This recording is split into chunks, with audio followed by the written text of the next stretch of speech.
insomnia. And she was under doctor's care. We don't know if she was given the pill or if she bought it. We don't know that. But nonetheless, she was having trouble sleeping and she needed something a little bit stronger.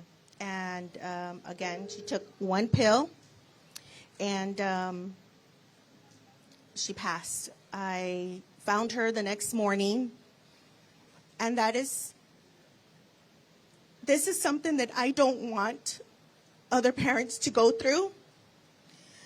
I don't know if I want to say I'm blessed, but she was at home in her room on her bed. She wasn't anywhere else. And I don't want for another parent to walk into their kid's room and find their children like that.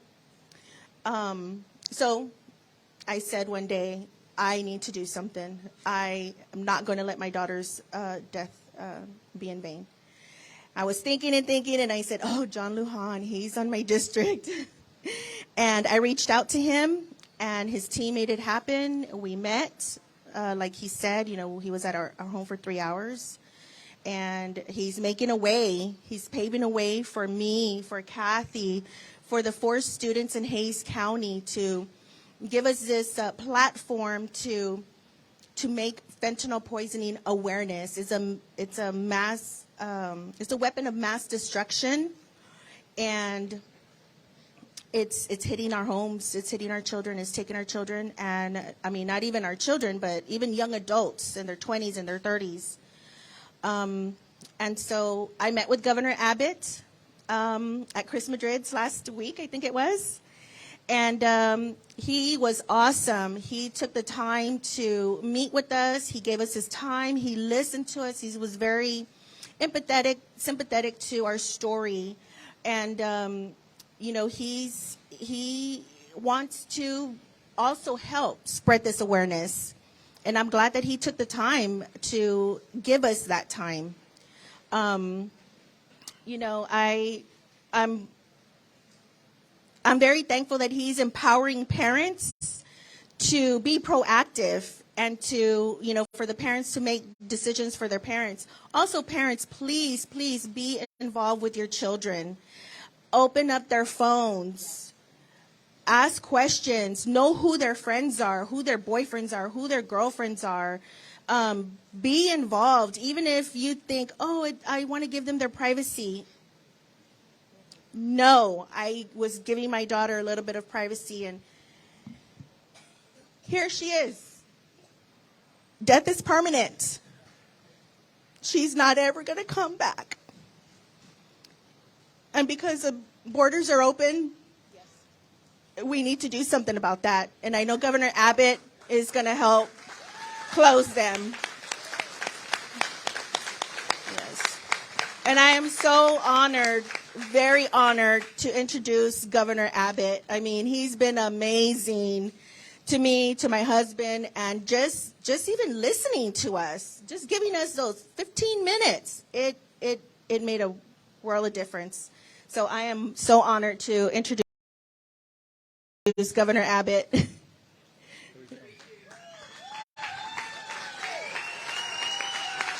Hey, south side of San Antonio, Governor Abbott, coming to the south side of San Antonio. Woo!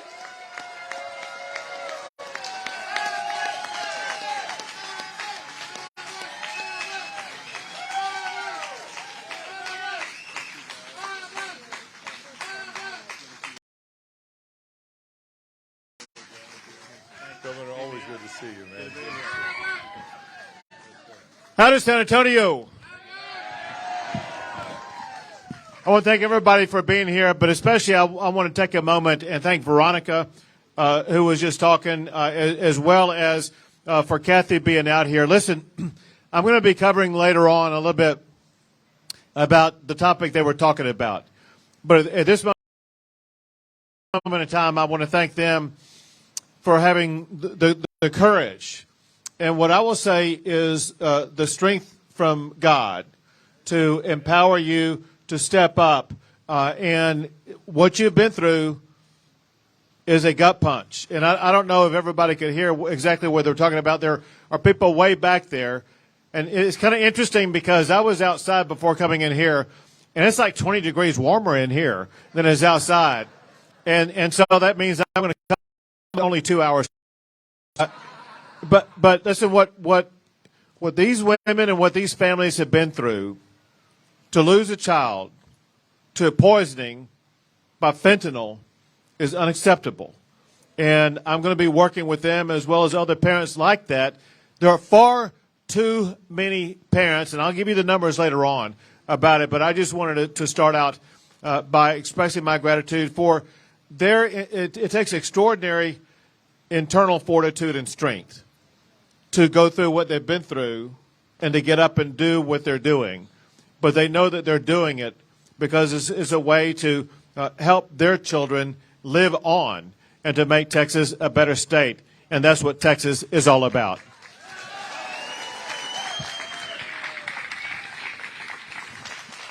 So we have some great candidates with us, and let me tell you something to be clear about. And I'm going to explain more about this topic in a second. But I'm here in Bexar County, Texas, here today for one simple reason, and that is to remind everybody here that next Tuesday we are going to win, and we're going to keep Texas red.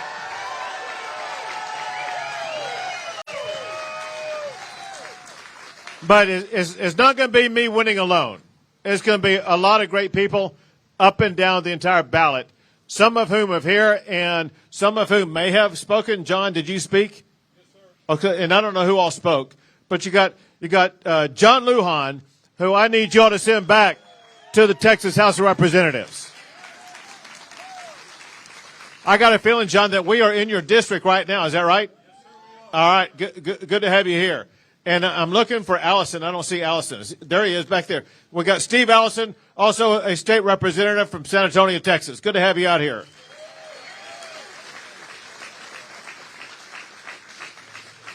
And then I want you to meet someone. I want to tell you a little bit about him.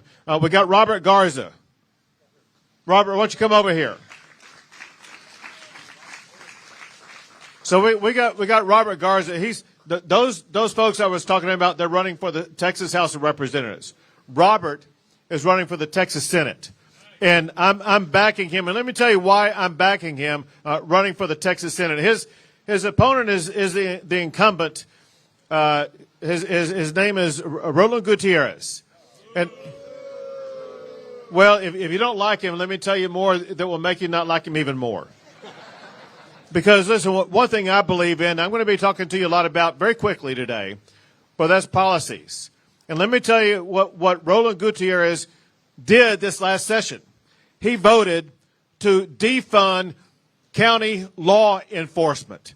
That is outrageous. It's outrageous. Get this. He voted against border security in the state of Texas. And he sponsored a bill that would require vaccination of children for COVID against a parent's will. A lot of parents ask about this. I want you to know, for one, Texas law now says there's a parent's choice to decide what's right. And to make double sure about that, I already issued an executive order saying it's completely parents' choice whether or not a child is going to be required to get a vaccine. So I got to tell you, the list is far longer than that. But this is the right man to support. I'm supporting Robert Garza. I want you to also. Thank you, man. Thank you, all the best to you. And then we got two great candidates for the United States Congress. We have Cassie Garcia,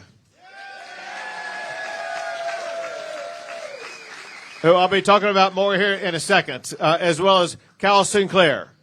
There he is. Tallest man in the room. So he would make the congressional basketball team a whole lot better. But there's other reasons to elect him, obviously for policy-based reasons. But listen, let me, I told you earlier that we're going to win. And let me tell you why we're going to win. We're going to win kind of for what I was going through when I was talking about the value set of Robert Brown versus Roland Gutierrez. We're going to win because the conservative policies that Republicans have put in place have made Texas the #1 state versus these radical leftist ideological policies that Beto O'Rourke and the other Democrats are campaigning on. They would ruin the state of Texas for who we are. And we are not going to let that happen. So let me just give you a couple of examples. You know, one thing that's so important in our country today because of what Biden has done to destroy our economy, what Biden has done to increase inflation, we need a refuge as a state of a good, strong economy that creates jobs. And I want you to know, you happen to live in the Lone Star State, the great state of Texas. Texas has the fastest growing economy of any state in the United States of America.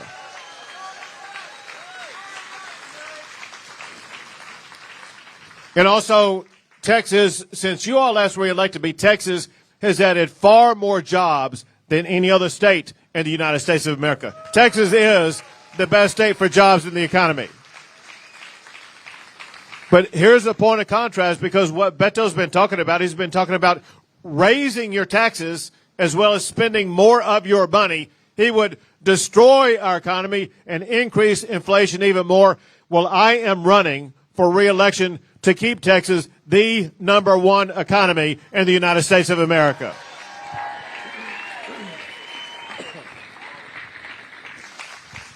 Listen, as you all know, I know some of you here are involved in this particular industry. But one reason why Texas has such a strong economy is because Texas ranks #1 in the United States for oil and gas production. We are so prolific in producing oil and gas that if Texas were its own country, we would rank 3rd or 4th in the entire world for oil and gas production. But here again, we have Beto who's against us because Beto embraced the radical leftist ideology of the Green New Deal that would destroy oil and gas production. It would cause hundreds of thousands of jobs to be lost, and it would cause you to pay more at the price of the pump. Well, we are not going to let him win, and I am running for re-election to make sure we keep Texas the #1 state for oil and gas.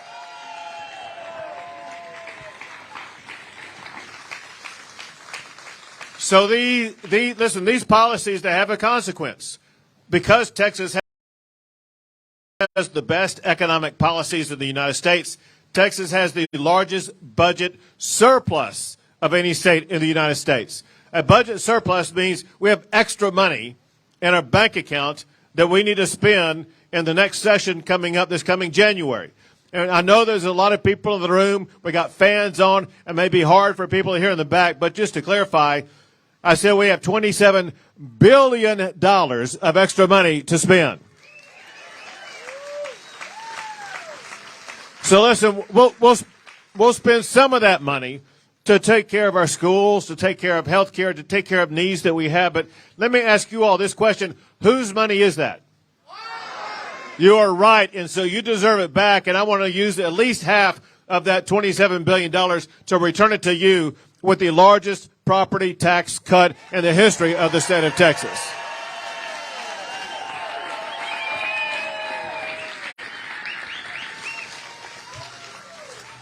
But listen, this election and our future is about more than just economics. Our future, as you all know, rests largely in our children.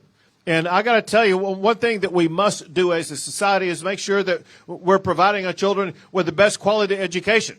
And I got to tell you, that's not happening for reasons which I cannot explain. Increasingly, schools have begun to try to use political agendas in the classroom. Let me tell you something. Our schools are for education, not indoctrination.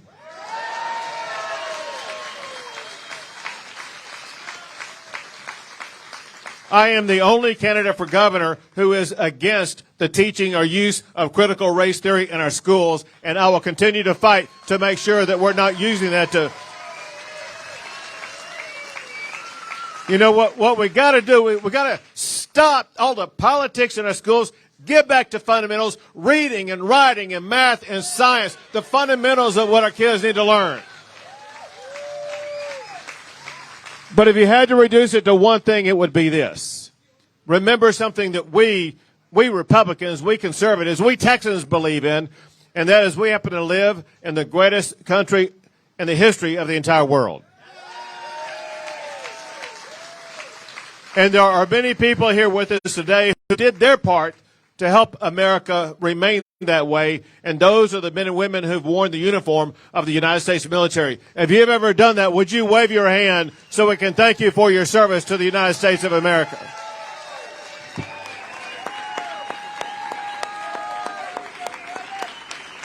Thank you, God.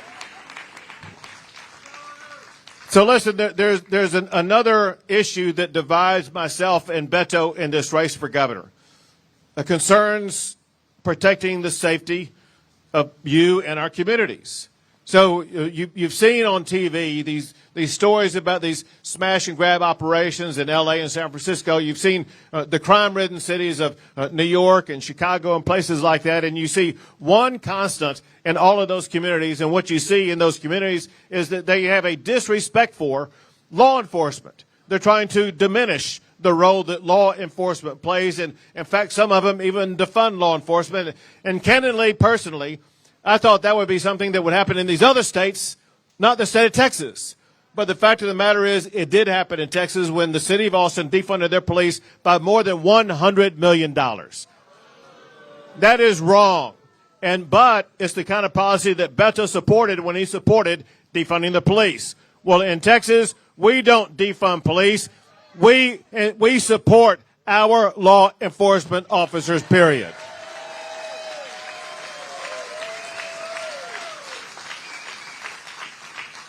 And that's why I worked with Representative Allison this past session to make sure that we would implement that forever going forward by signing a law that will defund any city that defunds their law enforcement.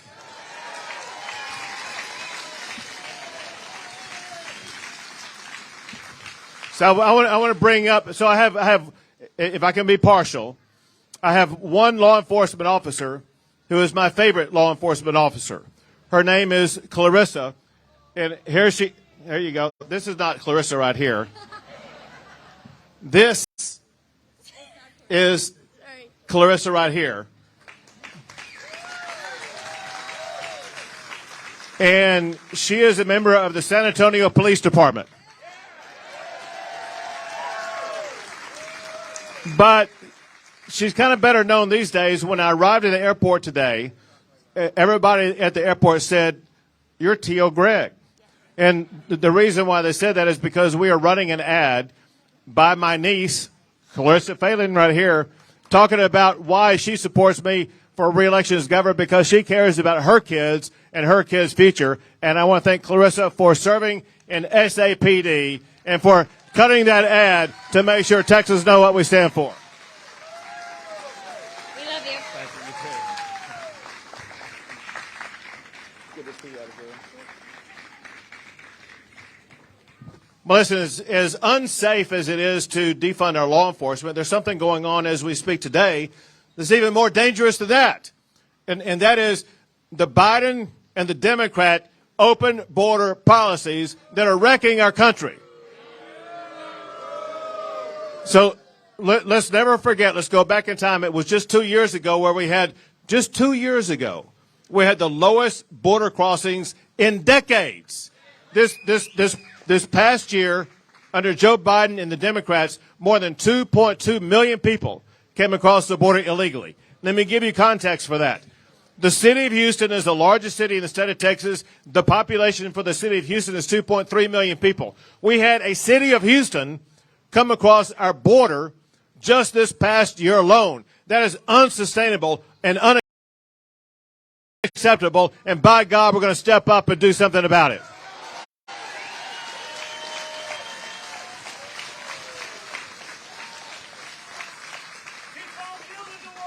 So I'm going to talk about building the wall in a second. However, let me tell you about this, because this is so important, because something's going to happen really soon, as in on next Tuesday night. On next Tuesday night, we're going to elect. I lost him now. Is Cassie still here?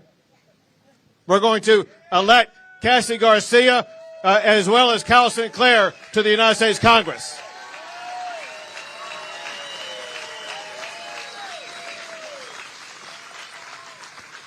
And so let me tell you the first thing they're going to do.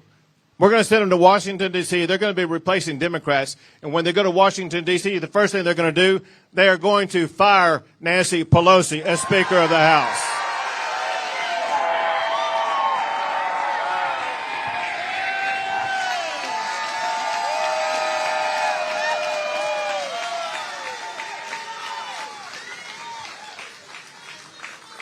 But listen, while I have him here, let's do some lobbying on him, okay?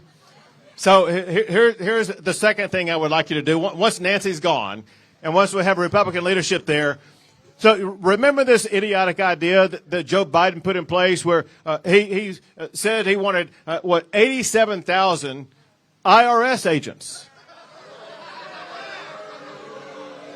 But as I understand it, he called for these 87,000 IRS agents, but they've not yet been funded. You know who's in charge of the budget is members of Congress. So here's my ask of them. Don't you give a single penny to those IRS agents. Instead, I want you to hire 87,000 Border Patrol agents. Fund them and put them on the border.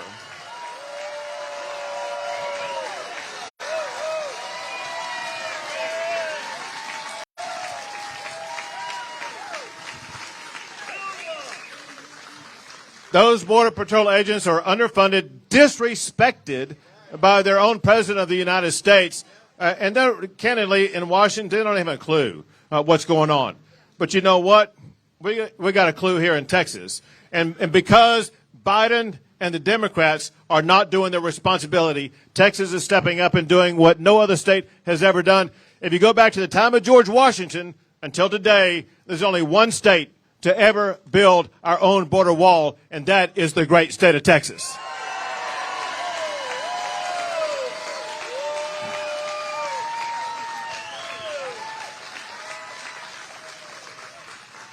And then we have the National Guard on the border as we speak right now, and the National Guard's primary responsibility is to repel and to turn back people who are trying to get across the border. And if people get past the National Guard, they then encounter the Texas Department of Public Safety, who will arrest them and put them in jail for trespassing in the state of Texas. Two weeks ago, DPS arrested a man from Honduras who was trespassing in Texas. When they processed him, they learned there was a warrant out for his arrest for murder. So we have dangerous people coming across our border, and that's why we have DPS doing what they're doing. But listen, y'all have seen on TV the people in single file coming across the border. They're being led by a cartel member, and they're going to one single location. It's a location that's owned or controlled or operated by the federal government, where the Border Patrol is there. And these days under Biden, the Border Patrol is not patrolling the border. They're filling out paperwork for all these people coming across the border. And then after they fill out that paperwork, those people are allowed to stay legally in the United States of America, and they get dropped off in these small communities like Eagle Pass and Del Rio and things like that. This past April, I was down in the Del Rio sector talking to the mayors, the county judges, the sheriffs, and police chiefs about what they need. And they told me what they need. I said, I'm going to help you out, because they could not process all the thousands of migrants that were being dumped off in their communities. And I told them that the following week, I would begin busing these migrants to Washington, D.C.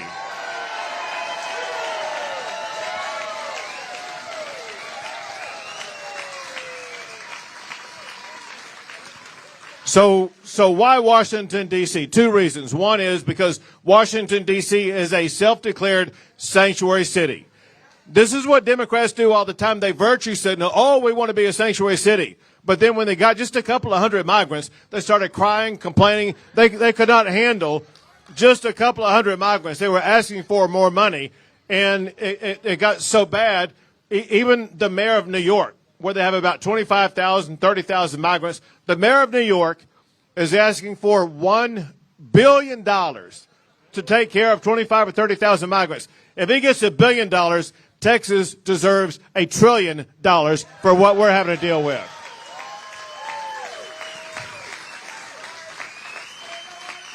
And if y'all been paying close attention, you notice that we changed the location where we're dropping off the migrants in Washington, D.C. At first, it was near the Capitol, but then Then Kamala Harris started talking about how, listen, the border is really secure, showing she knew nothing about what was going on. And so I felt an obligation to be involved in the education process.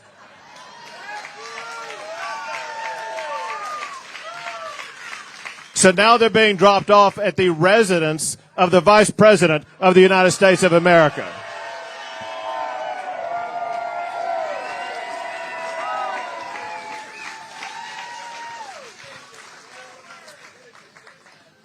I missed that. Say it again. Delaware. Listen, so I'm looking at my list. We've got a bunch of cities we're going to be sending them to, and it's going to be a whole lot of fun. But listen, now I want to circle back. I want to talk about fentanyl for a second and talk about what y'all have been through. So I know y'all talked about it, but I want to talk about from what we're doing. One of the worst things going on the border is the deadly fentanyl coming across the border. The precursor elements of fentanyl are made in China, shipped to Mexico, and the drug cartels then lace it on to pills that are then sold and trafficked into the United States. And they look like valid pharmaceutical drugs. They are, to the naked eye, for us people who are not pharmacists, we would not know that these are not bona fide pharmaceutical drugs. And people will buy them, and they take one pill, and they lose their life. And it's completely unacceptable what's going on. And so what I want to do, first of all, is to help these families who've been through this in several ways. One is to make clear that what their children died from is not an overdose. It's a poisoning. And we will label fentanyl for what it is. It is fentanyl poisoning. And then the second thing is this. The people who are lacing it on there and then knowingly selling it to somebody else, I want to increase their penalty and ensure that they will be charged with murder for murdering somebody.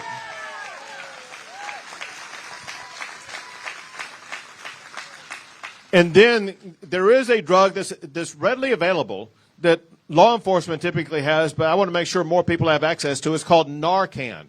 If you have access to Narcan, you're going to be able to immediately stop what's causing you to lose your life, and you will regain your life. And we've had several law enforcement officers do that. We want to make sure that's going to be readily available to save more lives. And then the last thing is to provide more treatment and therapy so we can provide a pathway out for people who otherwise would be overdosing on drugs. Bottom line, we're going to take care of them. But there's some other business we've got to take care of in the meantime, because I'm tired of what's going on. Mathematically, here are the facts, and that is, in the United States of America, the leading cause of death to people aged 18 to 45 is not car wrecks, it's not cancer, it's not COVID, it's fentanyl. That's how bad it is. And in the state of Texas this past year, we lost almost 1,700 Texans because of fentanyl. And it is unacceptable, and I'm ticked off about it. And let me tell you what I'm doing. I'm tired of these drug cartels bringing this into our state, and that's why last month I declared drug cartels as terrorist organizations, and we are going after them.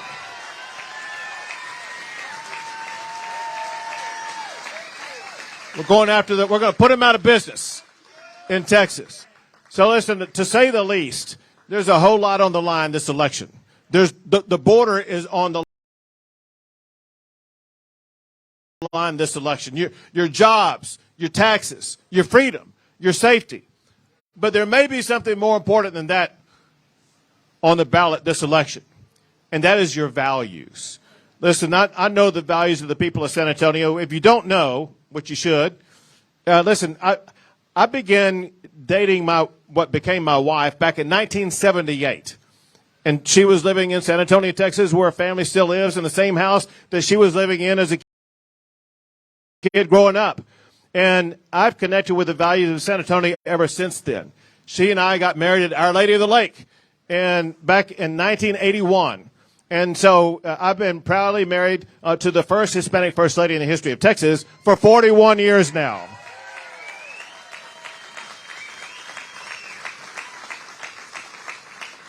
And your core values, faith, family, freedom, and hard work, those four things represent the values of San Antonio and represent the values of the Republican Party. But this is the key point, though, and that is in this election, you need to understand what's about to happen on next Tuesday. Because what happens on Tuesday is not going to be me either winning or losing. It's going to be you who either wins or lose. You need to understand that. It's you. It's your family. It's your children and your grandchildren and your future that's on the line this next Tuesday. And so I need you to understand this, and that is because your future is on the line, you need to recognize that Beto O'Rourke, as we speak right now, he's trying to take a sledgehammer to your future and redesign it in a way that would replace it with his left socialistic type policies. And you know what? I will not let that happen to the great state of Texas.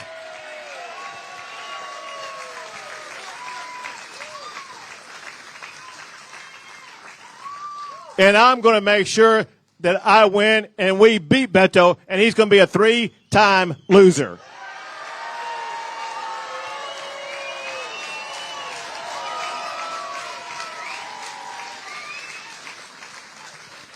So I'm going to speak for one more minute. I got one last thing to explain to you. And then after I get through talking, I want to take pictures with everybody here. But I lost my card with the voting site on it. Checking for cards. No inventory whatsoever here. There we go. So here's what I need you to do. I know there are a lot of people in the room here today who have already voted.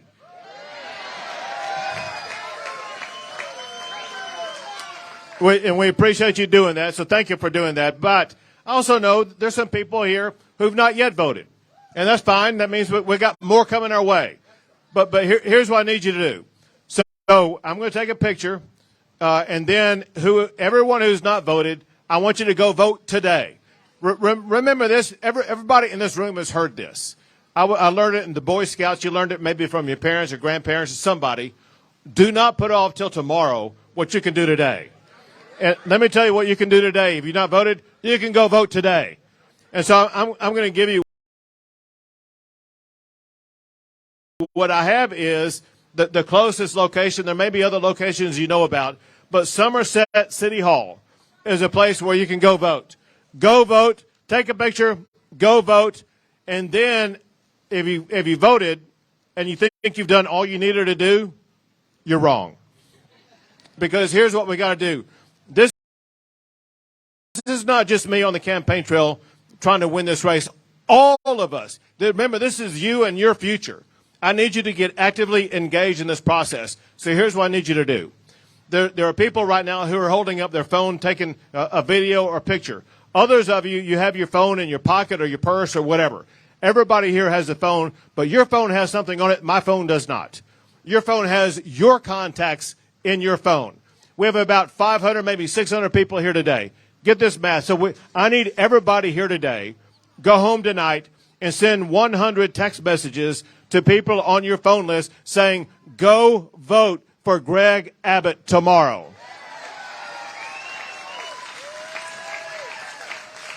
And keep saying that all the way through Election Day. And here's what's going to happen. The first time you send that text message, they may not respond. They may not see it. They may ignore it. And so you got to send another text message every single day all the way to Election Day to make sure they do get out and vote. And here's what's going to happen. You keep sending out until one of two things happens. They send you a picture that shows the I vote sign so you see that they voted. Or they send you a text reply saying, if you ever text me again, you will know that you hit pay dirt when you did that. But if everybody does that, together here today, 100 text messages with 500 or 600 people, we will turn out 50 to 60,000 more votes right here. We can get that done.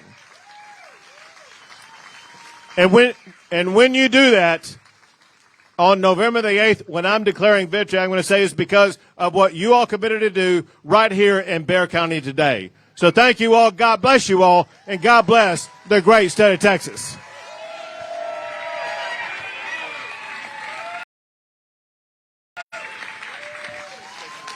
Okay, if I can have your attention, please. If I can have your attention. Governor